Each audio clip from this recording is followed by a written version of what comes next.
Hello and welcome back to the A Sports Podcast. I'm your host, Ameer Hamid. Joining me today will be Mauro Cesario. Hey, how are ya? Doing good, bud. How are you? Can't complain. Yeah, no Brant today. Shocker. What can you do? Mauro, we've had an exciting week. The first week of NFL football is over. I hate fantasy football and, just ready to get the NHL and NBA season started. How about you? Yeah, my week one in like 2 out of my 3 pools was a complete bummer. I'm in 12th in one. I'm in like middle of the pack in the other, and I got the 1 win in our pool. So overall, I've been very upset. Yeah, like the league in our pool, or our league, like I have the second highest scoring week in the entire league, and yet I lose the week. It's the most frustrating thing about fantasy football, but no one cares about our league. Let's start off with the NHL because that's the most pressing news that we had breaking today. More than Mitch Marner saga. Oh, he's still no. he's still unsigned. It's a situation that, Dubas has said on multiple occasions that he wants to have, Marner available in training camp, but it's seeming more unlikely by the day that they'll come to an agreement just based on the fact that, there's just so far apart in what they're demanding. The Marner camp, it seems to be delusional from my interpretation of it. So Elliot Friedman, in his 31 Thoughts column, said basically that his belief is that Toronto is willing to go to $11 million AAV, but only if Marner signs a 7-year deal. Mm-hmm.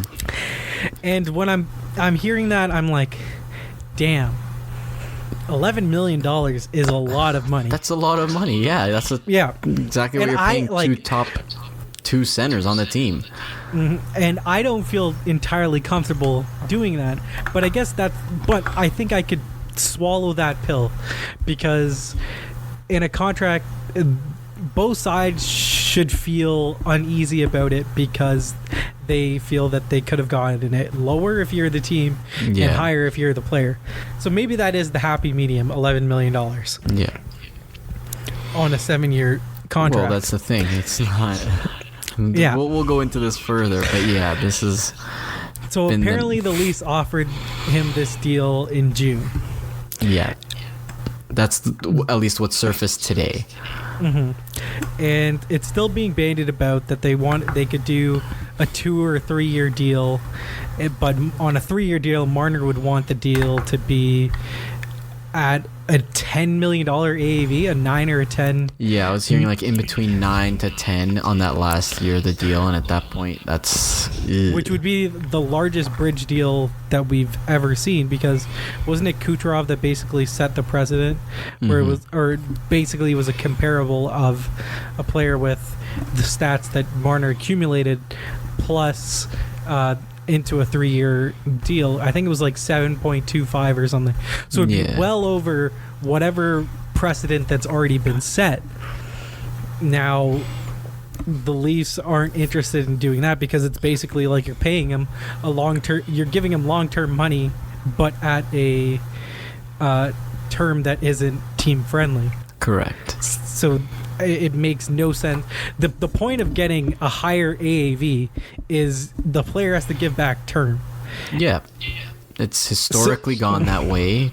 Players coming into their RFA negotiations have always, seen it that way, and it's just this new era of RFAs that's basically taken it by storm and have basically tried to set their own precedent. And look, nobody's signed yet, so we're still here, right?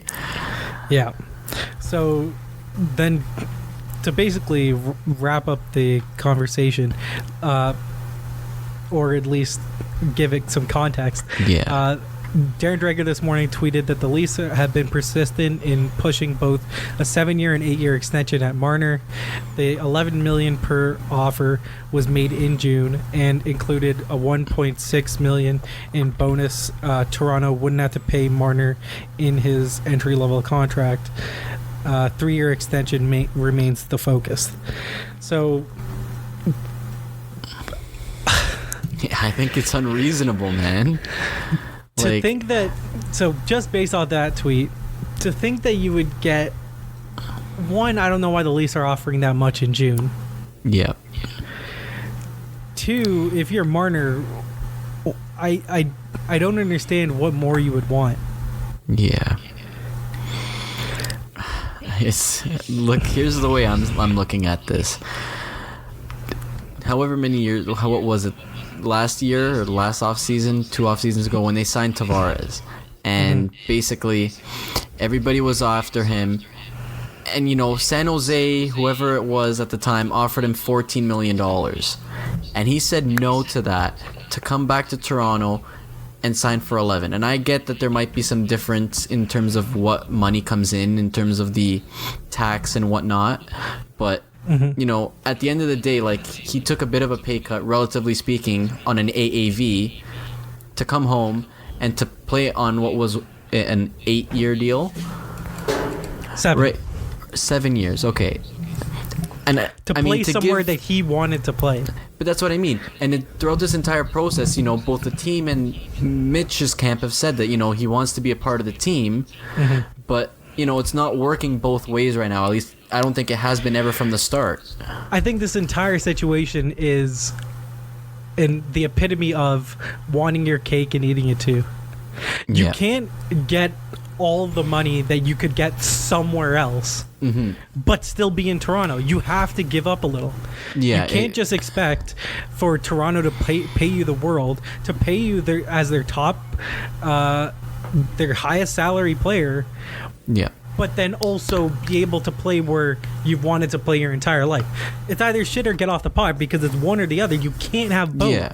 If you're going to take the AAV, you've got to be able to also take the term that comes with it, whether it is the 2 or 3 years in the deal that you might not want to, because, that 5-year deal that Austin Matthews got was now all of a sudden glued to their minds that, unless they're getting the exact replica deal as Matthews, it's a no deal. And I think it's just completely unreasonable. And it's gotten to the point where it's more about just comparing themselves to Austin Matthews more than it is getting fair and equal value for what you're doing. And I get it. Yeah, he had more points than him last year. And I think Matthews played 14 less games, where, yeah, he got more points.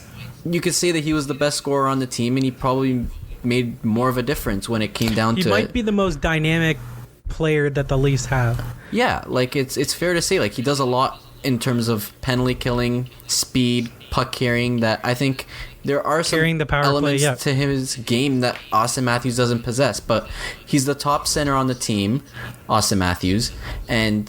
he's the franchise player. He's the number 1 overall pick. And when when that's the case in a city as big a market as Toronto is, the hype always goes to that player. And it's not that Mitch Marner is not a good player in that respect, but compared to Matthews, 4th overall compared to a 1st overall player is just completely different. I think you hit it on the head with the Matthews standpoint. This whole situation is based off of a dick measuring contest with Austin Matthews in terms of their contract. And it's ridiculous because, so Bob McKenzie put it into perspective of what Darren Dreger tweeted, and he says the numbers that the Leafs floated out, it's why it's so difficult to, and what Mitch obviously wants, it's difficult to see a contract settlement coming anytime soon. And he said Toronto has made $7 and $8 million offers in 11 million AAV universe, but because it's a lower AAV and longer term than Austin Matthews, it hasn't been palatable to Marner. Everyone knows that your comparison is Austin Matthews, and if he's your supposed best friend, I don't understand how you could legitimately it's kind of two-faced, dude. Because you're using your friend against you, and there's a clear animosity that you're trying to play off of. Yeah. But then you guys can act like it's all good. I understand it's a business and you're trying to look out for yourself. Yeah, but no one is doing you dirty at all. And here's the thing, like, I remember seeing a tweet, and basically, you know, it's the whole meme of the grandfather telling the grandkids about what they did in their life. And, you know, I settled, you know, hey kids, when I was your age, I was out playing hockey, and I made sure that I got the $88 million that I felt I deserved instead of the $81 million. And I went to go play for a team that was going to happily give it to me. And then that team that didn't pay me ended up winning the Stanley Cup. Right? Like, that's the kind of mentality I'm seeing in this.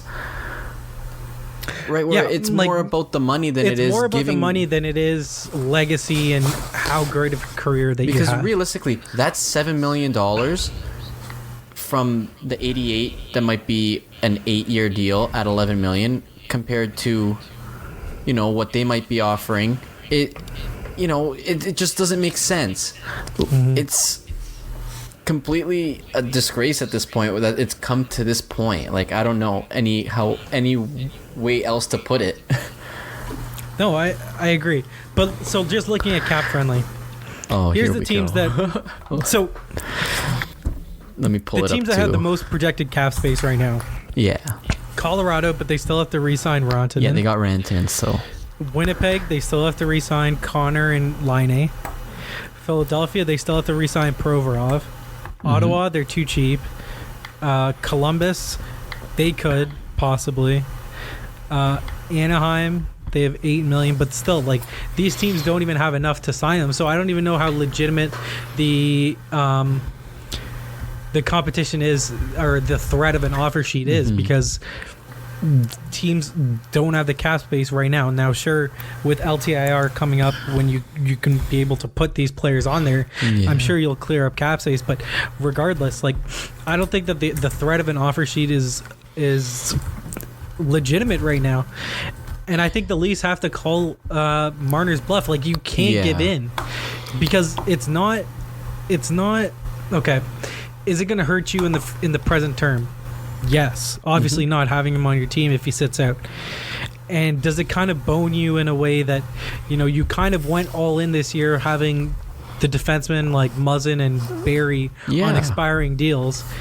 And do you need Marner to win? Yes, you do. 100%. But you can't jeopardize the future of your franchise by overpaying a guy to an exorbitant amount that it won't fit into your structure of your team, to where you have to let one of your key pieces go. Like, if you have to get rid of William Nylander in order to sign Mitch Marner, I think, like, what's it worth? Because it's not that Marner isn't worth it to have on your team. It's the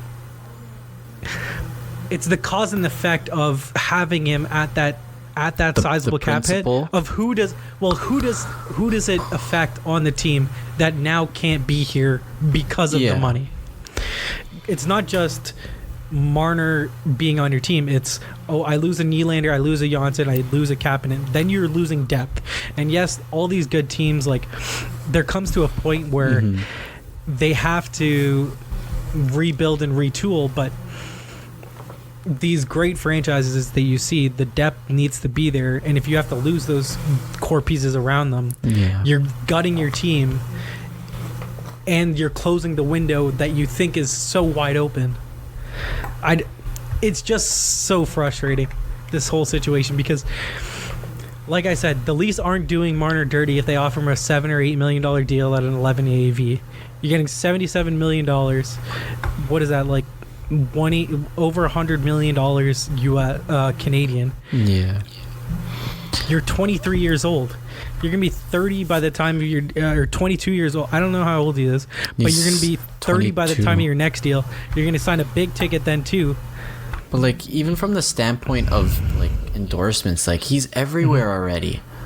Like, he's on the face of Intact Insurance. I'm pretty sure he's got the Apple commercial, the beef jerky one. They do the MasterCard stuff. Like, he's well known around the media. Like, he does a lot of endorsements. Like, he's out there. He's putting his name out there, and I mean, the money, I'm sure, is filtering in through other means.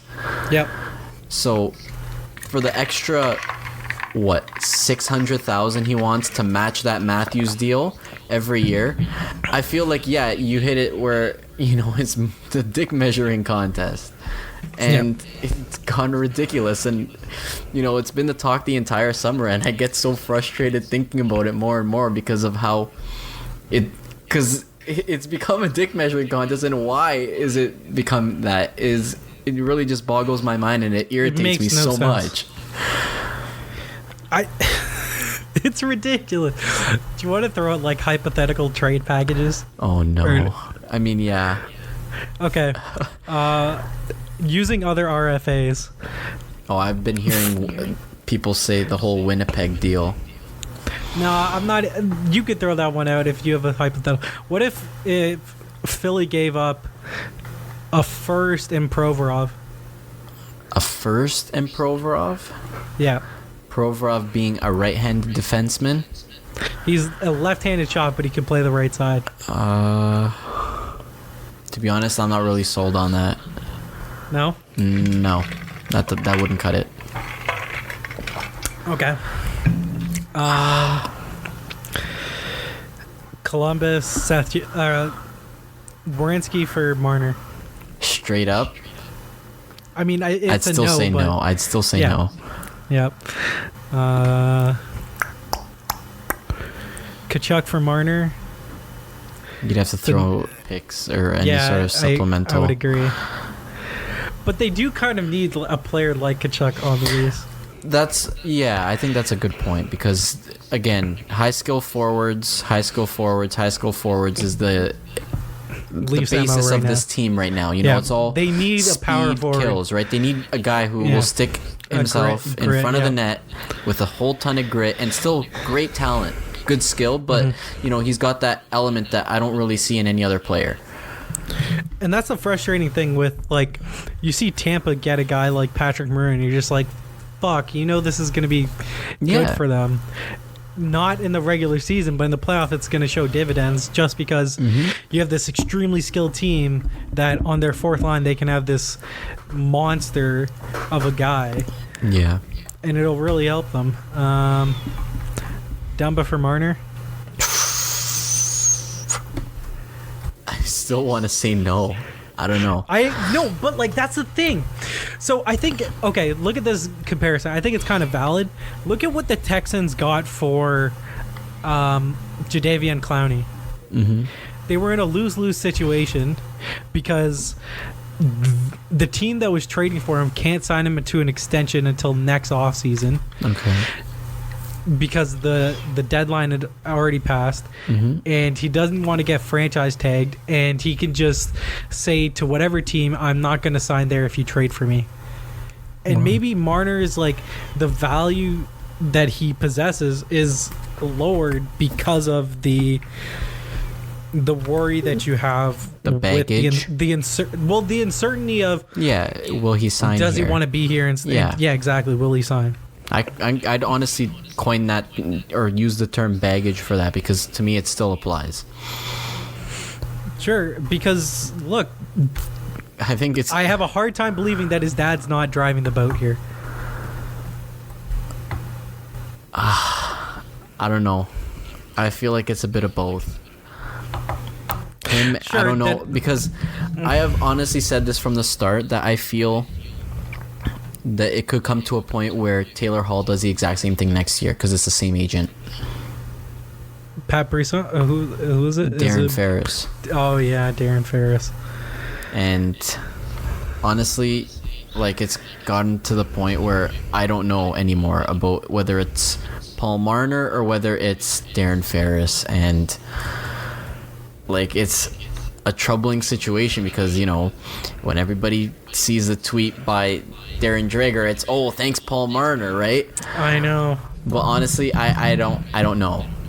So another point on this story is, and we can get back to hypothetical trades after, but a worrisome point is, why is all this stuff coming out now? And it's the Leafs that's most likely leaking this stuff, right?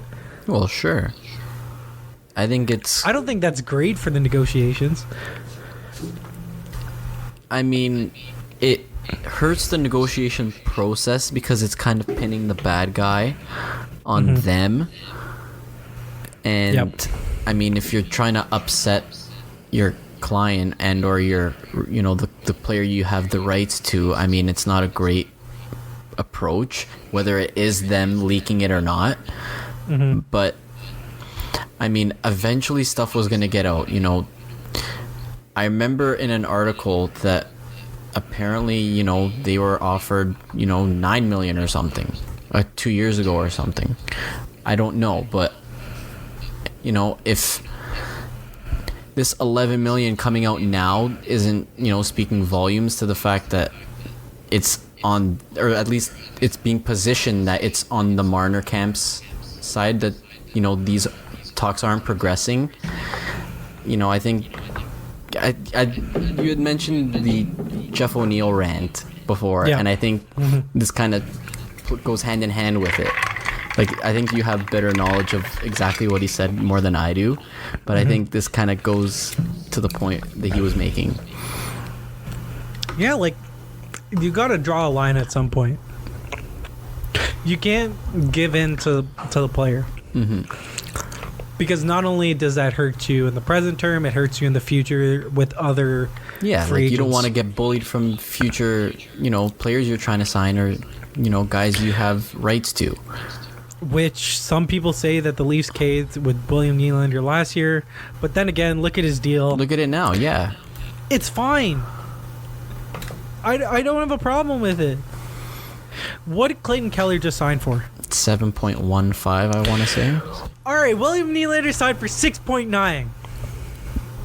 Yeah. What the fuck is the problem? Clayton Keller's a center, I do believe, correct? No, he's not. Is he a winger? He's a winger. Okay. Well, I mean, still, you got a better scoring winger on the Leafs, William making Nylander less is money. more of a center. William Nylander is more of a center than Clayton Keller is. Well, Clayton Keller is a winger, not playing center. Well, I mean, when you look at it that way, then yeah, it does look like the Nylander deal is a steal. Because also, isn't Arizona a tax-free state? Like a no-income tax state? I feel like it's probably one of the lower ones. I can't confirm whether it's a tax-free or not. But I think the Nylander situation was definitely just like the foot in the door in terms of the RFAs. No, it has a higher, one of the higher. Is tax it? Free, apparently. Well, geez. I mean, I think, yeah, like this just goes to the Nylander point. Like, I feel like last year with the Nylander situation, it just put the foot in the door and it gave life to basically this entire thing now, where everybody in the league is waiting on one guy to sign, and basically it's fallen upon the Leafs to do it because theirs is the biggest fish in the market right now. And until something happens, nobody's batting an eye. Right? Like, Joe Sakic went out and said, yeah, we haven't really discussed much of the deal with Mikko Rantanen. And I feel like if there's any of the other players who gets a similar type of deal in terms of AAV, it's probably him. Rantanen's is the most comparable. Was that what you're saying? What are you saying? Compared to Marner, like, I feel like Rantanen's the closest that's going to get 10. And Rantanen's going to wait until Marner signs. Right? And nobody's willing to set the market. And they're all waiting on the Leafs. If I'm the Leafs, I'm like, I'm waiting until Rantanen signs. But that's what I mean. Everybody's playing coy. And I feel that, you know, it's basically become a game of cat and mouse between the entire league, and nobody wants to really just step up and get it done. Like, Ray Sherrill basically went out and said, you know, I don't give a bleep. And he went out and said, I'm paying Zaga, what was it, 3 years by 2.5 or 2.25. Ended up being not one of the biggest names on the market, but eventually, you know, he signed. Werenski signed. And I think, you know, I feel like the smaller guys in this pool of RFAs are basically just bailing out, and they're saying, yeah, give me the money. And nobody was really seriously choosing the option of waiting out and not participating in training camp. And now it's gotten to what? Who's left? We got Marner still. We got Rantanen, Tkachuk, the two Jets, and Provorov, Konechny. McAvoy, Carlo. Like, Besser. I feel like when does training camp start? Friday? When does training camp start? Or at least Sorry. when do they report? Isn't it soon? Isn't Yeah, it like this or next week? Because I know Sunday is when preseason starts. Yeah. So then they have to have already reported, no? That's what I mean. Like, Or this they're is... reporting this week. Like, never has it ever gotten to the point in the league where so many players in the RFA class Yeah, are not reporting. agreed. And I feel like We're it's only a matter of time. Like, we're basically in that week span where I feel everybody's going to basically, just go all in or all out on a deal. Yep. Okay. Hypothetical trades. I'm on lease rumors, so this is it's hilarious seeing these. You just feed them to me because I'm not good at crafting up good trades. At least create one for me. Okay, fine. Marner and a third for Werenski and Josh Anderson. Kind of like that. I wouldn't do it. All right, Marner for Seth Jones, straight up. I would do it. I'd probably do that. It's not only the player of Seth Jones, it's also just the contract and what a value it is. Yeah. I'd probably do that. What if you could pull that off and then somehow sign Taylor Hall next offseason? But that's what I mean. How much is Seth Jones making? 5.5. Over how long? 4 more years. I want to say I'm pulling it up. And you would have been paying Mitch Marner 11.5. It's 5.4 for 3 more years. So basically, you take away the 5.4 Yep. from the 11.5 he wants, and you're basically looking at 6, just under 6. Like, Trade someone away. That's a lot of money that you could be spending on another Elsewhere. high-skill forward. Yep. Like, that's another Or William even Nylander. if that money's like retaining Tyson Barrie or Muzzin or something. That's what I mean. Because I feel like Because Leafs... if the Leafs had a defense this year of a top 4 of Riley, Jones, Muzzin, Barrie, that's doesn't get nasty. There are not many teams with a better one than that, I agree. if at all. It's nasty. Let me look for some more. They're so bad, some of them. Okay, I'm gonna do my best effort in trying to craft one myself, but I feel like Marner mine's for like Lindholm and Brody. No, thank you. no. Some of these are retarded. Toronto gets McDavid, Larson, and Puljujärvi. Nashville gets what? Why does Nashville? Oh, I don't know. This is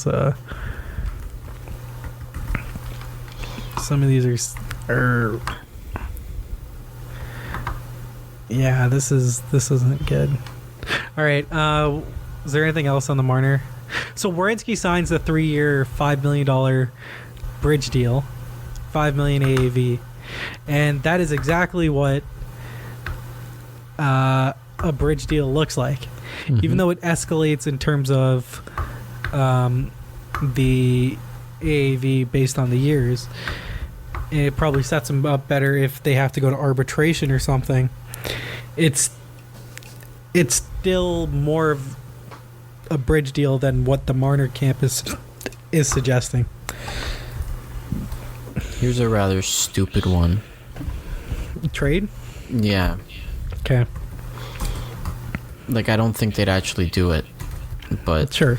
Hamilton and Svechnikov. For Marner? Mm-hmm. Ooh. It's interesting.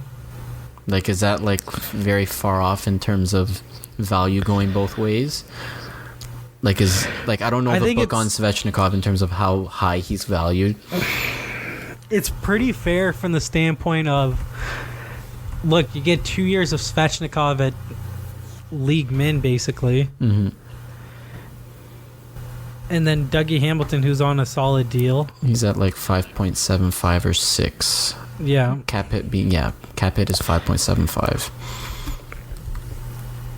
It's not far off. This frustrates me, honestly.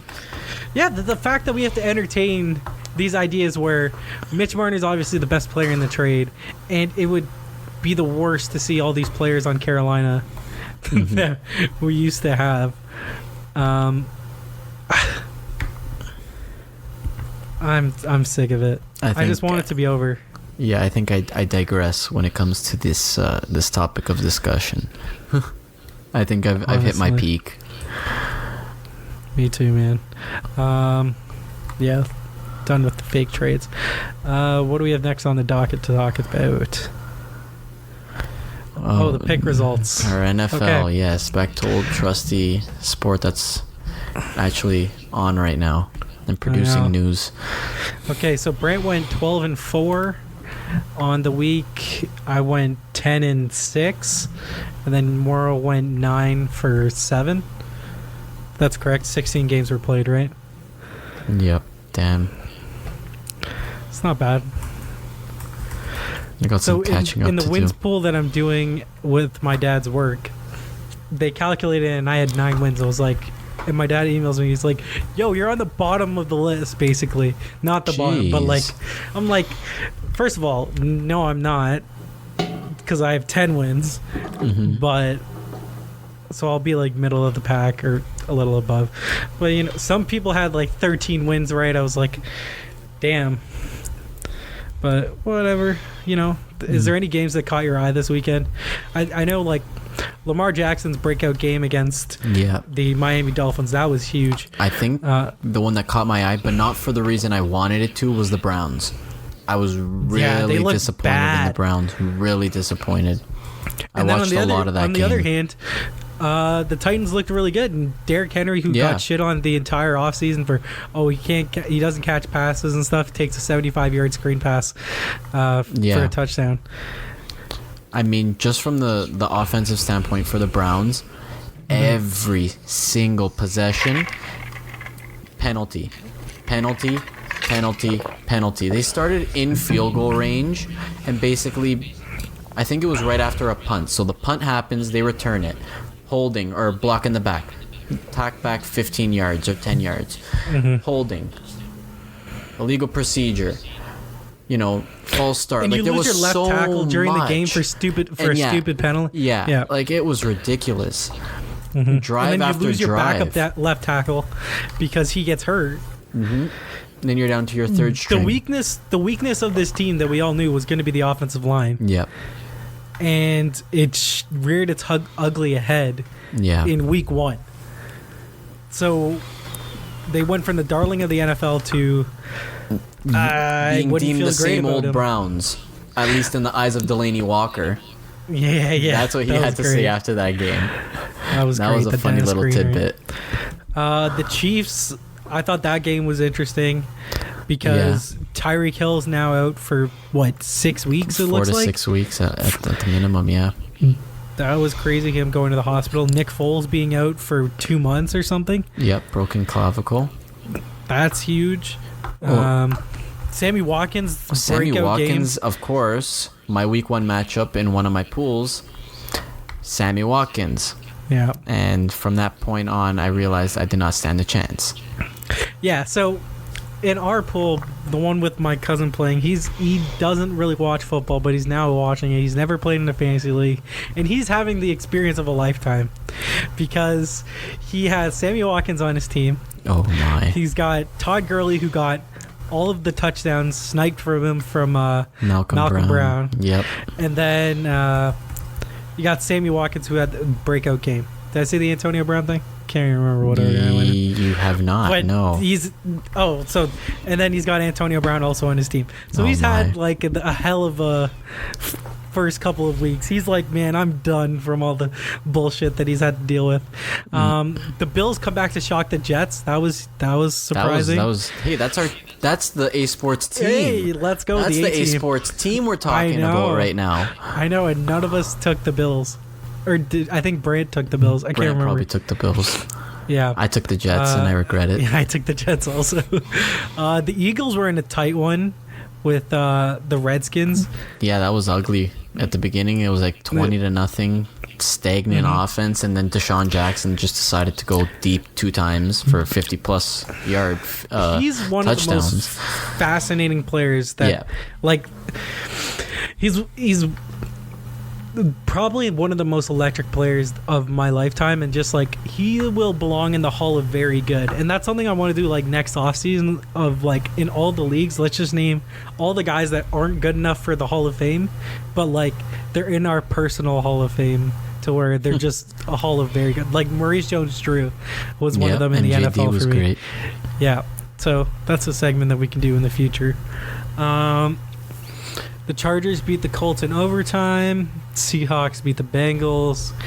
Cowboys. Danny Dimes got in the game for the Giants? Yep. I heard. He fumbled the football. Unfortunately, I didn't get to catch that part of the game as I had to go tend to some personal matters, which I really wish I didn't have to go. I had a soccer game, and I really wish I caught the second half because, you know, I know the game was over, but I at least wanted to see what would happen in terms of the quarterback situation. Eli threw for over 300 yards somehow, but yeah. So why did they put Daniel Jones in?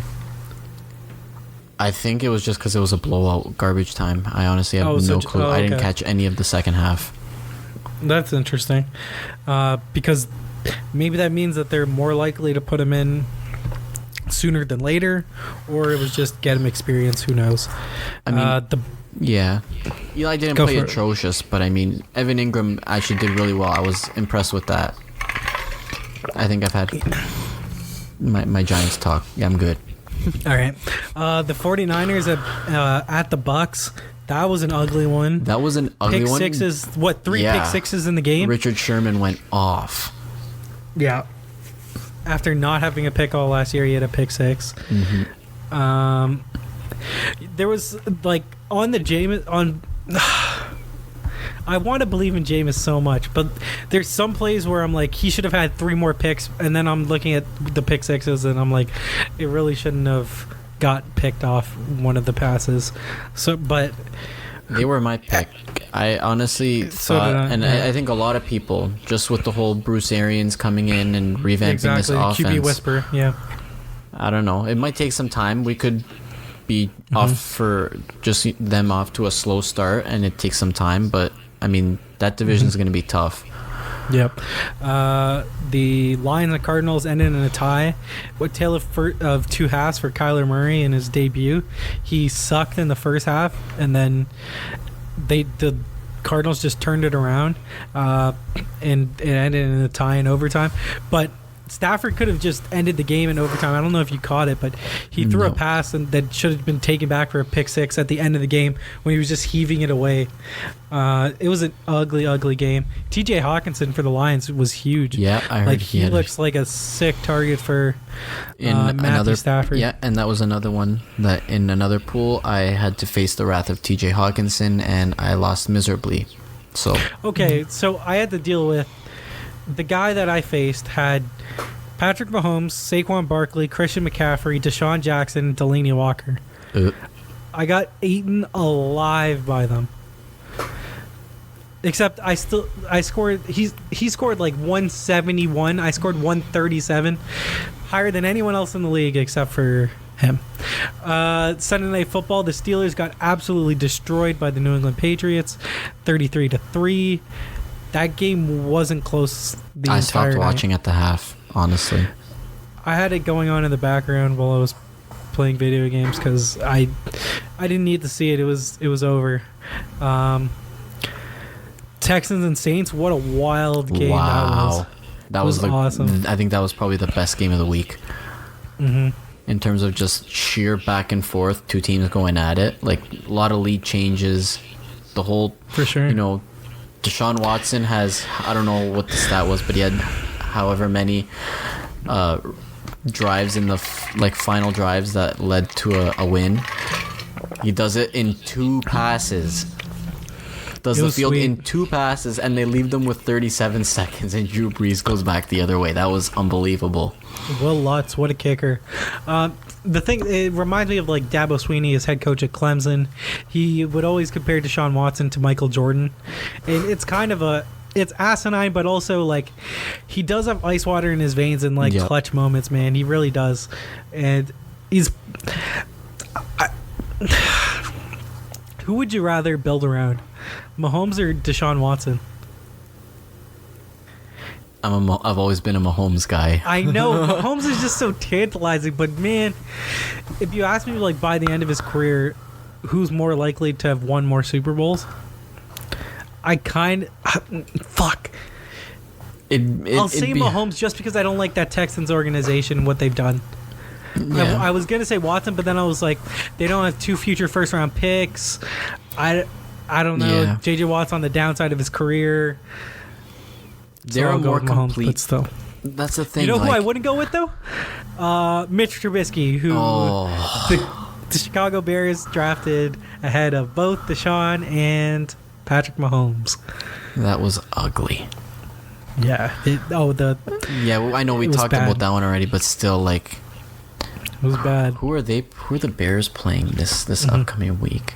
I know we're gonna go through our week 2 picks, but I just want they're going up against the Broncos defense. I remember seeing that they had not a great start for Mitch Trubisky. I think a fascinating game was the Broncos at Raiders. I didn't watch much of it, but it just made me. It reminded myself that it really blows that the Raiders are that Oakland's losing the Raiders. Yeah, because part of the NFL, I think, when you think of the NFL, I think you kind of do think of the Raiders to where they're this nasty, grimy, like, organization that they're just football freaks, and like, I don't know, this when the Oakland Raiders and the silver and black are good, like it just made you feel good. Just watching it all, it was just awesome. I don't know. I caught the first half of that game, and Josh Jacobs looked really good. Monster, I love him so much. He was looking really good. Yep. And I think he ended up with 2 touchdowns. I caught the first one, and it was just like a punch in or whatever, but still, like, they were looking really good. And he's kind of a mix of like Kamara and MJD a little, like, stature wise and everything, and like, because he can run a power game, but like, he can also he's an all around back. Like, you'd obviously take Saquon number 1, but in terms of young running backs, I've always liked rookie running backs just as a like in terms of fantasy. Like I love using rookie running backs, and I mean, I think because you can get them like 3 rounds, 2, like, if you're redrafting it now, he's likely a 1st or 2nd round pick. Meanwhile, you could have got him in the 5th round. It's crazy. Any thoughts on never again? The entire year, unless they're going up against the Dolphins, and even then, I'm never picking Joe Flacco to win a football game. Yeah, I think I've run my luck with Elite Joe. I think I've exhausted that now. Absolutely brutal. Yeah, that it was not looking good, very good. I mean, Courtland Sutton had some flashes of brilliance, and he made him look good, at least in what I caught of the game in the first half. But man, like, there were some tight throws that it was like, ooh. So, not going with the Broncos. They're a very unreliable pick. Agreed. Do you want to talk about Thursday night real quick, our preview for that, and then big divisional game, and then the news that's going around the NFL. All right, so the Tampa Bay Buccaneers are going to face the Carolina Panthers. I think it's a pretty safe game to bet on, if in terms of like, because since we're just picking on the money line of who to win, I think it's clear game that Carolina wins. In terms of Carolina too. I'm not going against them at home. I trust Cam Newton and that Carolina team a lot more than I do Tampa Bay and Jameis Winston right now. Carolina put up a really, really, really close game against the Rams, and Cam Newton didn't put up a touchdown. No, Cam Newton had a bad game, and yet it was still close. And it was still close. So, despite Cam Newton not having a good game, they held it close with them. So, yeah, like, they're, 6.5 point favorites? Like, I think in terms of a straight pick, 100% Carolina. Yep, no doubt about it. All right. The news that shocked us yesterday, some inside of the show here. Me and Mauro were going to record yesterday, but I wasn't feeling well, and while we were just talking, we got some breaking news to where I was scrolling on Twitter, and I saw that Antonio Brown, there's yet another chapter in the saga of the story. So when we last left you off, Antonio Brown was still a member of the Raiders, and we thought everything was kumbaya and it was all good. Well, he gets released. His wishes granted and got released. I called it that he was going to go to the Pats if he had left. Yep. Signs with the Pats. Takes that photo with Tom Brady. Everything's all good. Bill Belichick's not answering any questions after the Sunday night win against Pittsburgh. I found that to be hilarious. And then yesterday night, what's yesterday? Tuesday? Yesterday being Tuesday the 10th. Tuesday night, it comes out that Antonio Brown's being sued in Florida by Brittany Taylor, I think her name was, for sexual misconduct or sexual assault and rape charges. And we were kind of like, what the fuck? Yep. And not much really has changed since, just because we don't know. Nothing's Browns been released obviously yet. came out and denied the charges. He's countersuing. You see his agent Drew Rosenhaus going on SportsCenter and saying that these allegations are false. And I think the one point that me and Mauro really have to say is Antonio Brown's innocent until proven guilty, 100%.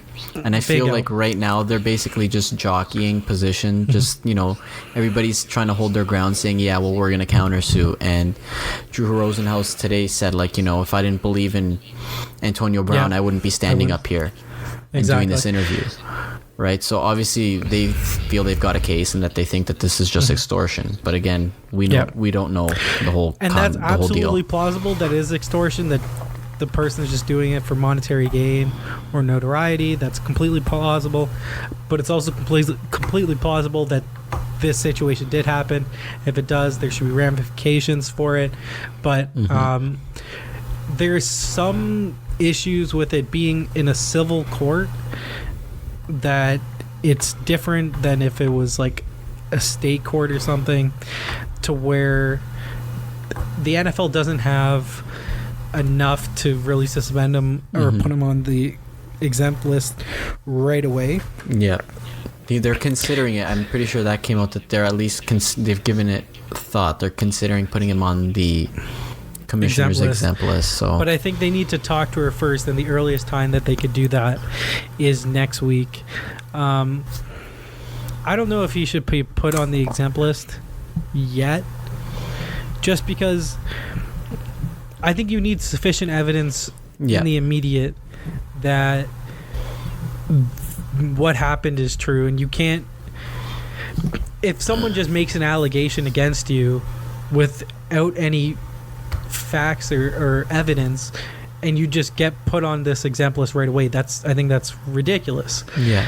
Because what would stop anyone from doing that to, like, I hate X team, I'm going to accuse someone of this, boom, they're gone. Like, and there was also the weird stuff that we were reading about how this is a big setup that this person is doing against him.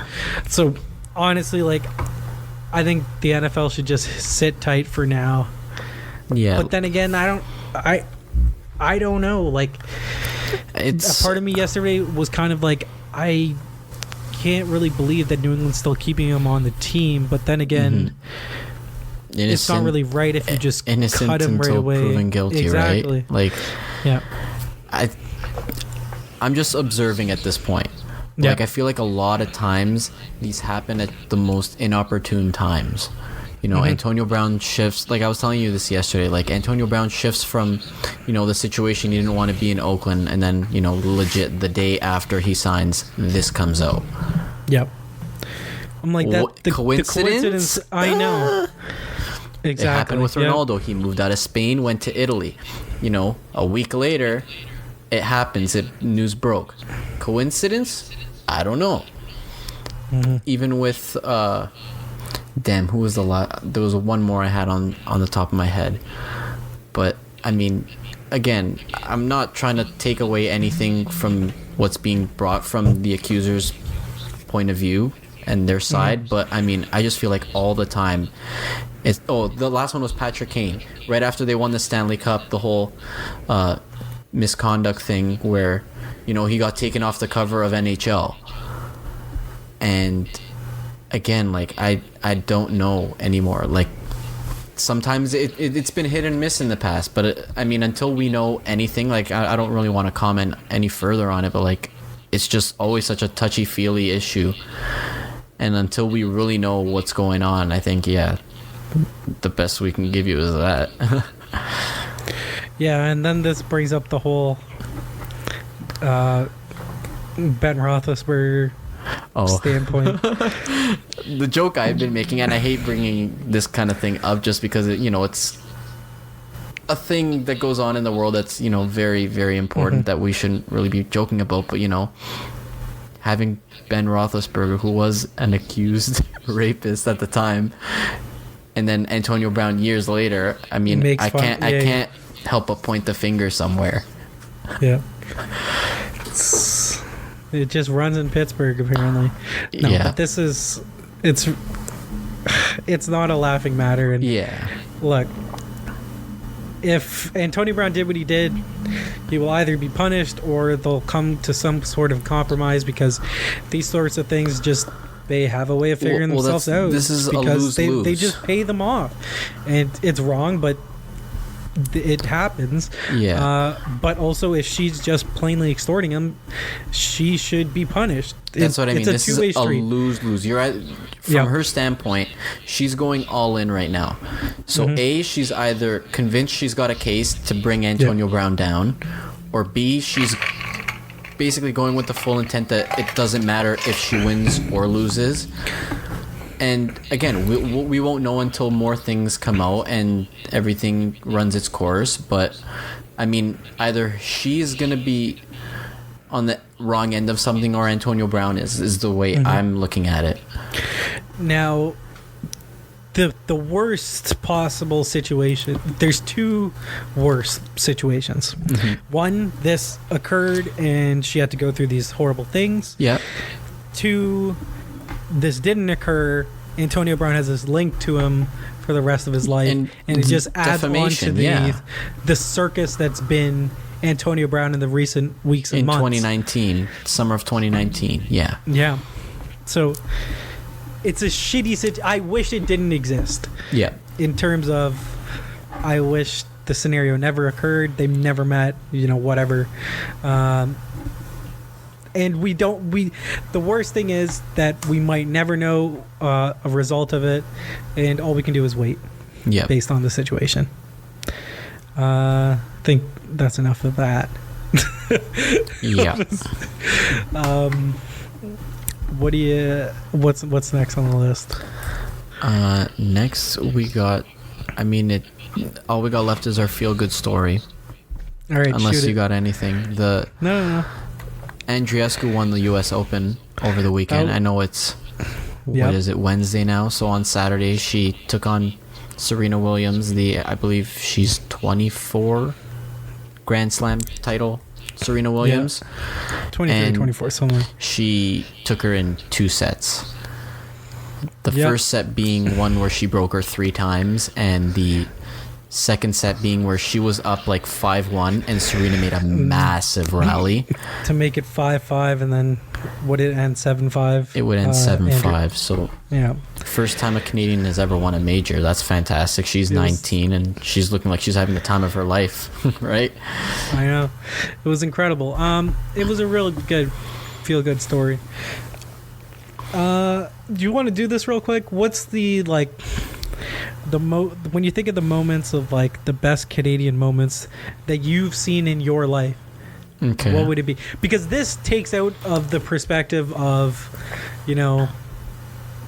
Joe Carter, Donovan Bailey. Yep. Right? That was the sprinter, right? Fuck, I don't even know. Donovan Bailey, yeah. Yep. Okay. So it takes out like those or like older hockey memories in your lifetime that you've seen. What's the best Canadian sports memories that you have? 2010. The golden goal. Okay. So that's definitely one of them. Yeah. Say bat flip. Yep. Obviously, shot. The Raptors championship run as a whole, but yeah, if you want to single shot. anything out, Yeah. definitely the buzzer beater. Yeah. Is that two separate moments? The Raps title and then the buzzer beater itself was, I think, Unreal. it's a standalone kind of thing. Yeah.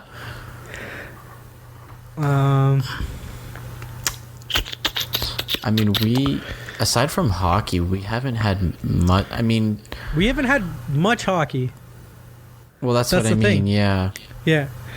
Like we've had more baseball than we have hockey. Like Edwin's bat drop. That's up there.